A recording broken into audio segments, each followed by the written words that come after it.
nii me näeme siit, et isegi ilma igasuguste eelnevate teadmiste, edu või kui me õigesti tegeleme kaaslaste armastamisega, see juba teeb meiega midagi, mis annab meile jõudu. Uut jõudu, uusi teadmisi, uusi tundeid, mida hakatakse nimetama aukartuseks.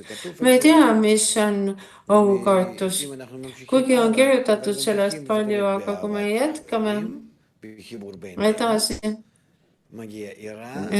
otsustame, et armastame kaaslasi ja oleme nendega koos, siis tuleb aukartus ja läbi selle aukartuse tuleb armastus kaaslaste vastu ja edasi jõuame usu juurde ja siis usu läbi jõuame looja avastamiseni.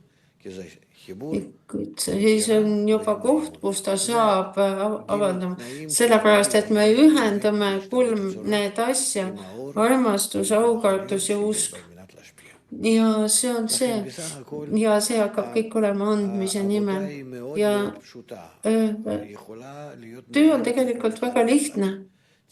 Ja saab olla ja mõistetav kõigile. Me mõtleme ainult, kuidas siis saaks hakata organiseerima gruppides, kuidas tuua inimesi, et nad ühineksid ja et milline oleks protsess peaks olema, et kõik saaksid seda õppida. Aga